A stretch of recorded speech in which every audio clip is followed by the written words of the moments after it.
Hello दोस्तों, स्वागत है फिर से आपका एक नई वीडियो में। आज की वीडियो में हम बात करने वाले हैं स्कैनफ फंक्शन के बारे में। तो जैसा कि आप लोगों को पता है कि हमने पिछले वीडियो में प्रिंटफ फंक्शन की बात की थी, तो आज हम बात करेंगे स्कैनफ। तो उसके लिए मैं सबसे पहले अपना आईडी ऑन कर लेता हूँ। तो यहाँ पे हमारा आईडी ओपन हो रहा है, तो तब तक मैं स्कैनफ फंक्शन के बारे में बता देता हूँ। तो देखिए, प्रिंटफ फंक्शन का काम होता है स्क्रीन पर कोई भी मैसेज को प्रिंट करवाना, जबकि स्कैनफ फंक्शन का काम होता है यूज़र से इनपुट लेना और प्रोग्राम में स्टोर करना। तो स्टोर कहाँ होगा? जैसे ही यूज़र से इनपुट लिया जाएगा वो स्टोर होगा वेरिएबल में। अभी वेरिएबल आपको समझ में नहीं आ रहा होगा, हम वेरिएबल की एक अलग से क्लास लेंगे जिसमें पूरा वेरिएबल के बारे में समझाएंगे कि वेरिएबल में होता क्या है, क्या क्या चीज़ें होती हैं। और वेरिएबल जो है वो एक किसी तरह की वैल्यू को स्टोर करना, मतलब एक तरह से ढक्कन नहीं, कंटेनर मान लीजिए। कंटेनर मतलब कि जो जब भी हम प्रोग्राम में कोई वैल्यू देंगे उसको वो स्टोर करके रखेगा। कौन रखेगा? वेरिएबल रखेगा। इतनी बात समझ में आ गई होगी। अब जो कंटेनर है, तो प्रोग्राम में हमें बताना पड़ता है कि कंटेनर में किस तरह की वैल्यू रखी जाएगी। तो जब हम प्रोग्राम में बताते हैं कि जो कंटेनर है यानी कि वेरिएबल है उसमें किस तरह की वैल्यू रखी जाएगी, उसे हम कहते हैं डेटा टाइप। तो इसे टेक्निकल में भाषा में बोलते हैं डेटा टाइप। यानी कि हमें प्रोग्राम में डेटा टाइप और वेरिएबल बनाने होंगे। डेटा टाइप का काम होगा कि ये बताना कि डेटा किस तरह का स्टोर किया जाएगा, और वेरिएबल का काम होगा कि कहाँ स्टोर किया जाएगा। तो आई होप ये समझ में आ गया होगा। तो चलते हैं। सबसे पहले फाइल के बाद गए हम न्यू के बाद गए फाइल। यहाँ पे हमने सोर्स कोड लिया, ये नेक्स्ट। यहाँ पे हमने पाथ लिया, उसका नाम दे दिया एडिशन।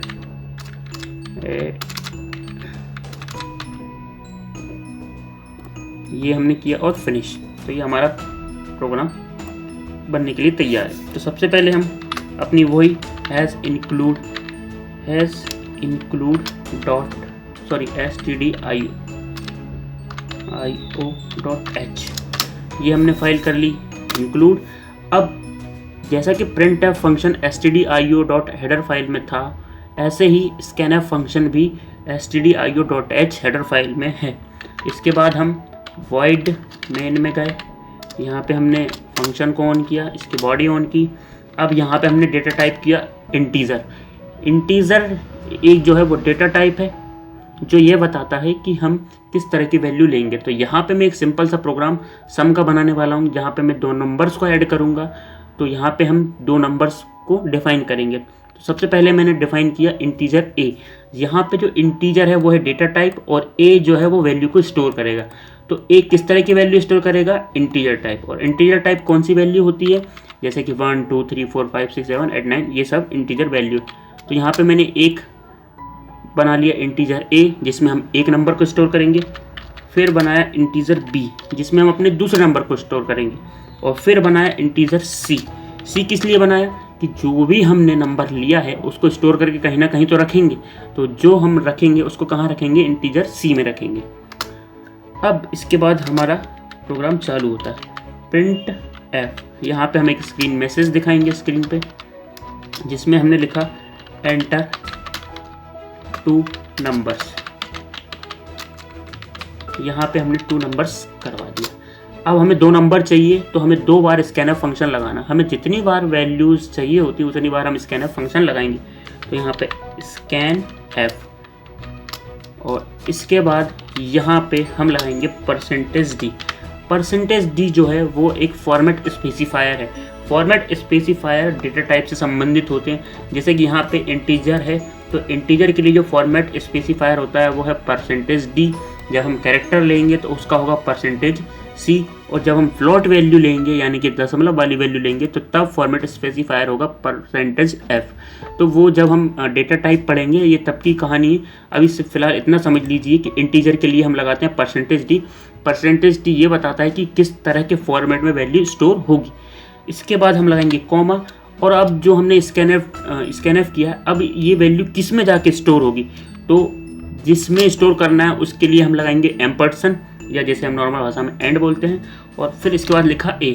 इस लाइन का मतलब ये है कि ये स्कैन करेगा, यानी कि वैल्यू लेगा। किससे लेगा? यूज़र से लेगा किस तरह की, परसेंटेज डी मतलब कि इंटीजर, और किस में स्टोर करेगा, ये स्टोर करेगा ए में। तो जब भी हमें किसी में वैल्यू स्टोर करनी होती है परसेंटेज ए लगाना % लगाना ज़रूरी है। सॉरी, यदि पहले मैंने परसेंटेज बोला हो तो उसके लिए माफ़ी, यहाँ पे हम % लगाएंगे। तो ये हमने वैल्यू स्टोर करवा दी ए में, फिर इसके बाद हमने वैल्यू स्टोर करवा दी बी में। तो वी के लिए भी वही कंडीशन, तो ये हमने double quotes percentage D comma %b, यानी कि अगली जो वैल्यू स्टोर होगी वो किस में होगी, बी में। इसके बाद मैंने सी में आंसर ले लिया, सी में a + b कर दिए। तो अब a में जो भी वैल्यू आएगी और जो भी b में वैल्यू आएगी वो दोनों जुड़ के स्टोर हो जाएगी c में। और अब हमें आंसर प्रिंट करना है तो उसके लिए लगाएंगे प्रिंट f लगाया। प्रिंट f के बाद यहाँ पे मैंने लिखा आंसर इक्वल करने के बाद यहाँ पे हम लगाएंगे %d, क्योंकि ये फॉर्मेट स्पेसिफायर है, ये बताएगा कि क्या वैल्यू आएगी, कोमा। अब हमें वैल्यू स्टोर नहीं करना, अब हमें वैल्यू निकालना है। तो जब हमें वैल्यू स्टोर करनी होती तब हमें बताना होता है उसका एड्रेस। तो एड्रेस बताने के लिए हम % का यूज़ करते हैं, बट लेकिन यहाँ पे हमें वैल्यू स्टोर नहीं करना, वैल्यू निकालना है। तो इसलिए यहाँ पे सीधा हम सी लिख देंगे। यदि स्टोर करना होता तो % लगा देते। इसके बाद हमने लगाया सेमीकोलन। तो इस तरीके से हमारा जो प्रोग्राम है वो तैयार हो गया जोड़ने के लिए। तो यहाँ पे हम बिल्ट में जाएंगे, बिल्ट में जाकर बिल्ट एंड रन करेंगे। तो जैसे ही रन करेंगे तो हमारे सामने कुछ इस तरह की विंडो आ जाएगी। तो देखो ये प्रोग्राम की पहली लाइन चल चुकी है। इसके बाद यहाँ पे मैंने नंबर दिया 1, अब एक लाइन ए में स्टोर हो गया। अब मैंने दूसरा दिया 30, ये दूसरे में जाके स्टोर हो गया। अब जैसे मैं एंटर करूँगा तो सी में a + b हो जाएगा और ये क्या प्रिंट कर देगा, सी। तो यहाँ पे हमारा आ चुका है आंसर = 50।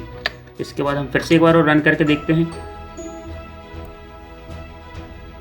बिल्ड एंड रन में गए, यहाँ पे हमारे सामने आ गया है। यहाँ पे मैंने लिखा 30, फिर लिखा 20, तो भी आंसर क्या आएगा, 50 ही आएगा ऑब्वियसली। तो इस तरीके से हम कोई भी सिंपल सा सम का प्रोग्राम बना सकते हैं। इसके बाद इसमें आपको मैसेज और भी प्रिंट्स करना है, तो यहाँ पे हम अलग अलग मैसेज प्रिंट कर सकते हैं। जैसे इंटर फर्स्ट नंबर, इंटर हमने क्या किया, फर्स्ट नंबर, और इसके बाद स्लैशन लगा दिया, तो ये ए में स्टोर कर देगा। फिर लगाया प्रिंट f,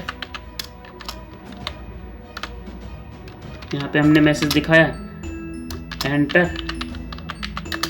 सेकंड नंबर। अब इसके बाद हम जाएंगे बिल्ट एंड रन में और कर देंगे।